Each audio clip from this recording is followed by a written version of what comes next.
आज सुने माता शैलपुत्री की कथा। माँ दुर्गा को सर्वप्रथम शैलपुत्री के रूप में पूजा जाता है। हिमालय के वहाँ पुत्री के रूप में जन्म लेने के कारण उनका नामकरण हुआ शैलपुत्री।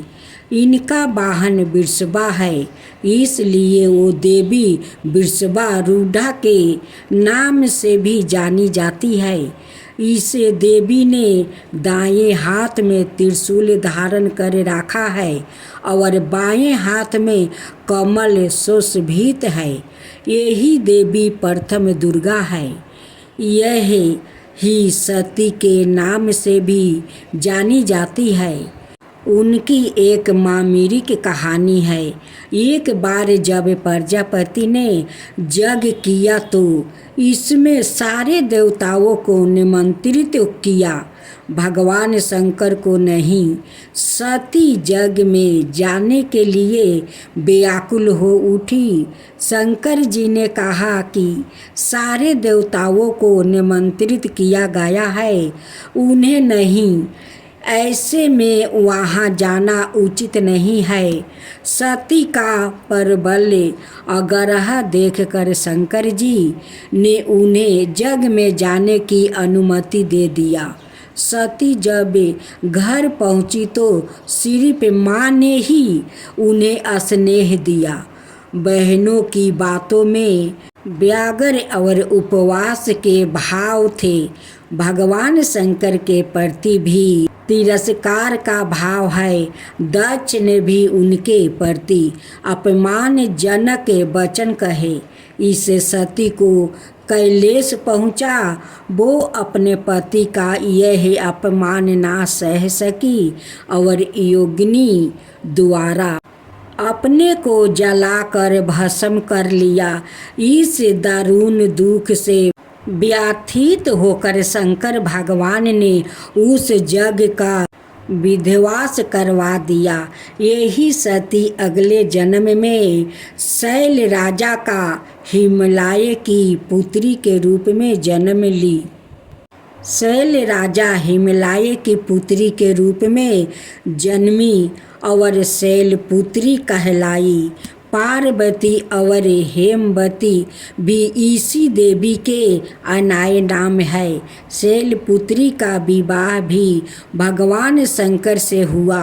शैलपुत्री शिव जी की अर्धांगिनी बनी। इनका महताव और शक्ति अनंत है। आज आप सुने माँ दुर्गा की व्रत कथा।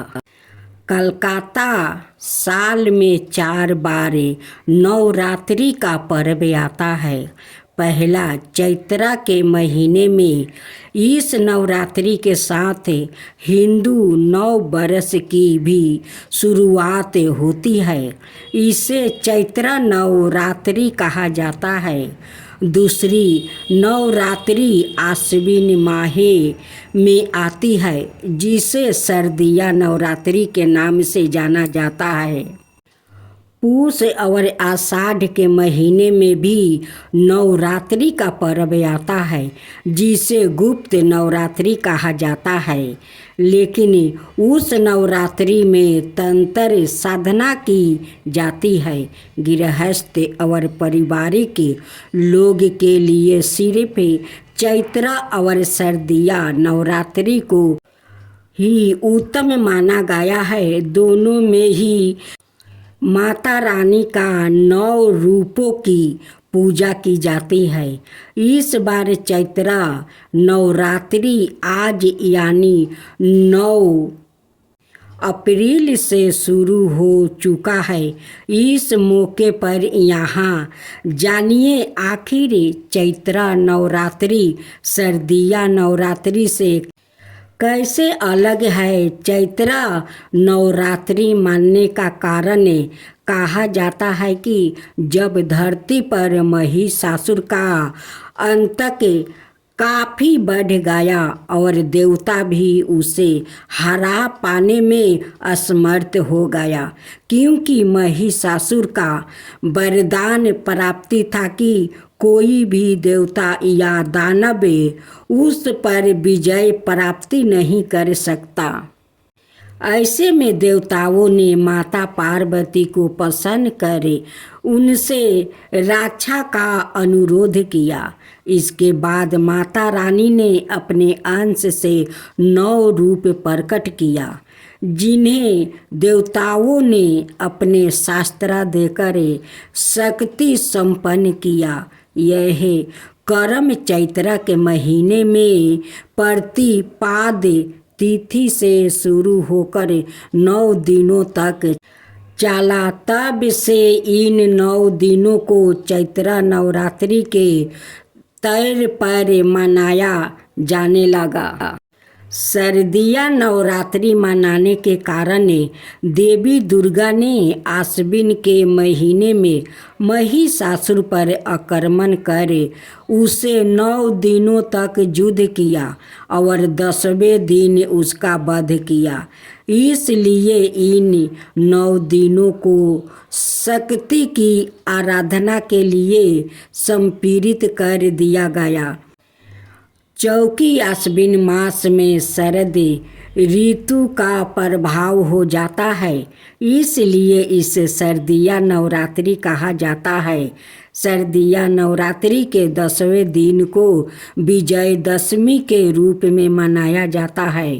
इन मामलों में भी अलग है चैत्र नवरात्रि और शारदीय नवरात्रि। चैत्र नवरात्रि के दौरान कठिन साधना और कठिन व्रत का महत्व है, जबकि शारदीय नवरात्रि के दौरान सात्विक साधना, नृत्य, उत्सव आदि का आयोजन किया जाता है।